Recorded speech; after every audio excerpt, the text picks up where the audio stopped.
Bonjour les amis, bienvenue dans cette nouvelle vidéo. Bonne année, bonne santé. J'espère que vous avez passé de bonnes fêtes et que ces débuts d'année se passent bien pour vous.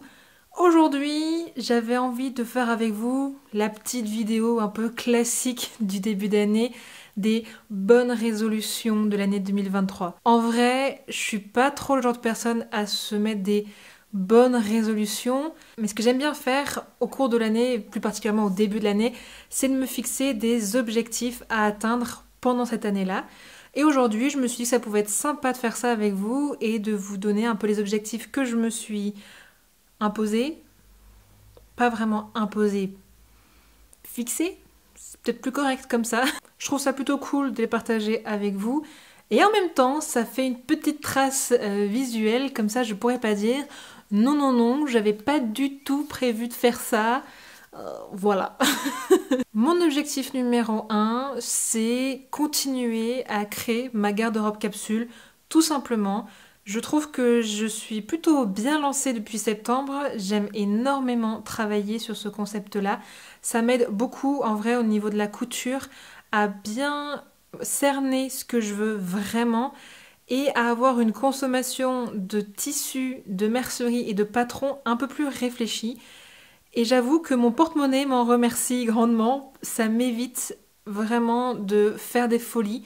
Alors, bien évidemment, il y a des moments où je craque sur un tissu, mais je me pose maintenant beaucoup plus la question de est-ce que je vais vraiment m'en servir?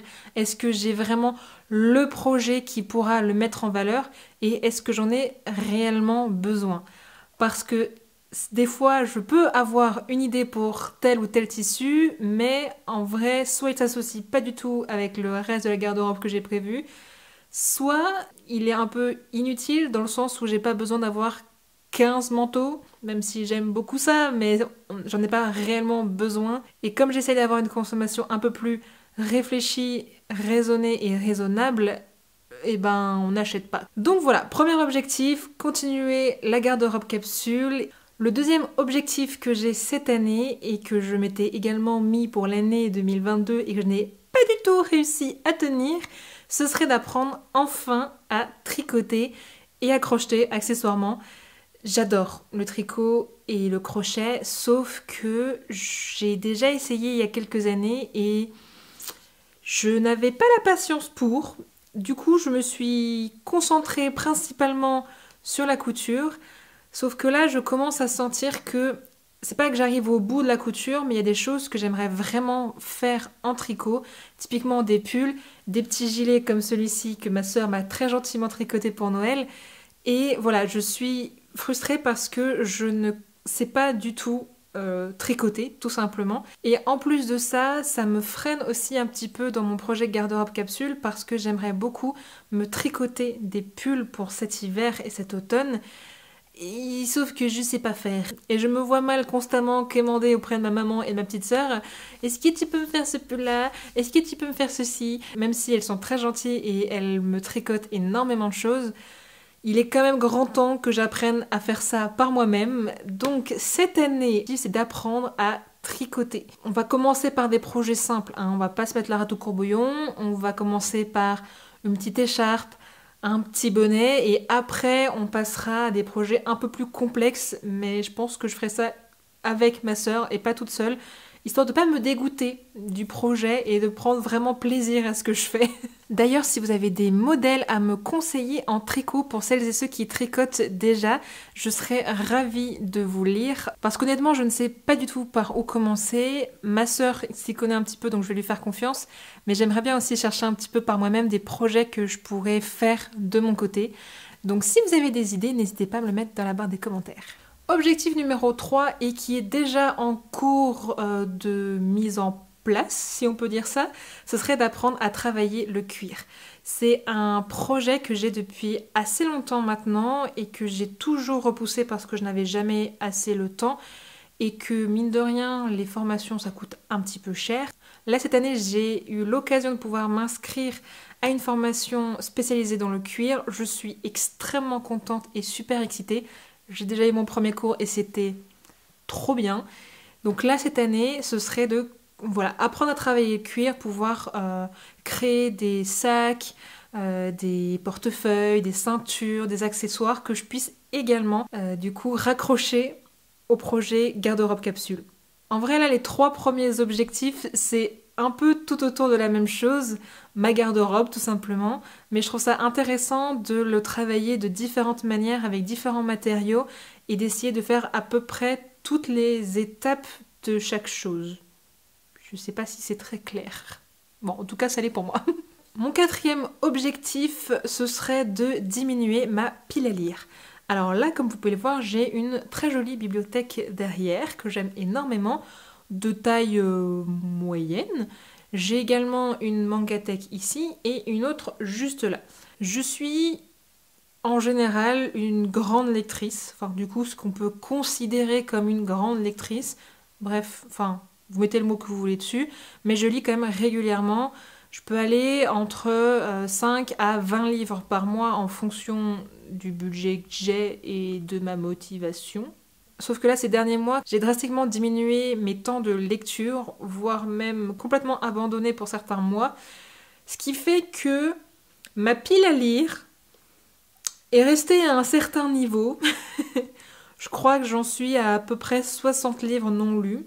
Je sais, c'est pas bien, mais mon objectif cette année, c'est de ne plus acheter de livres tant que je n'ai pas diminué au moins minimum de moitié ma pile à lire. Bon, après, voilà, les gens, pour mon anniversaire, pour Noël, ont tendance à m'offrir des livres parce qu'ils savent que j'aime ça. Et en vrai, j'aime beaucoup ça de me faire offrir des livres. Mais de moi-même, je n'irai pas acheter de livres, principalement des romans, tant que je n'ai pas fini la pile à lire qui se cache parmi la bibliothèque. Petite technique pour éviter qu'on vous prenne la main dans le sac, vous cachez vos livres de votre pile à lire dans votre bibliothèque et comme ça passe ni vu ni connu. Bon après il faut juste penser à les avoir notés quelque part et à se souvenir de quel livre il vous reste à lire. Personnellement j'utilise l'application Glyph et ça se passe plutôt bien. Donc objectif numéro 4, lire au moins un livre par mois. Le mieux, ce serait d'en lire 2 ou 3, histoire de bien diminuer la pile. Mais déjà, si j'arrive à me remettre dans ce rythme de lecture de 1 livre par mois, ce serait bien. D'autant plus que ça me fait énormément de bien mentalement. Donc, c'est un objectif sain à atteindre. Il n'y a plus qu'à s'y mettre.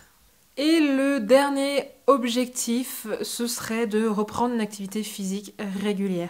Je pense que je ne suis pas la seule à se dire chaque année, en début d'année, allez, je reprends le sport, c'est parti. Je ne pars pas dans cette optique-là parce que je sais pertinemment que sinon je vais me faire culpabiliser et je n'ai pas envie de ça. Tout simplement parce que dès qu'on rentre dans ce cercle vicieux-là, c'est dur de s'arrêter et de se culpabiliser, oui, de ne pas faire de sport. Je n'ai pas envie de ça. Là, le but, c'est vraiment de travailler ma souplesse, les étirements aussi au niveau de mon dos et du bas de mon corps. Tout simplement, par exemple, quand je couds, quand je tufte, quand je travaille le cuir, ça demande énormément de contraintes au niveau du haut de mon dos et j'ai souvent tendance à rester coincée, un peu la tête dans les épaules.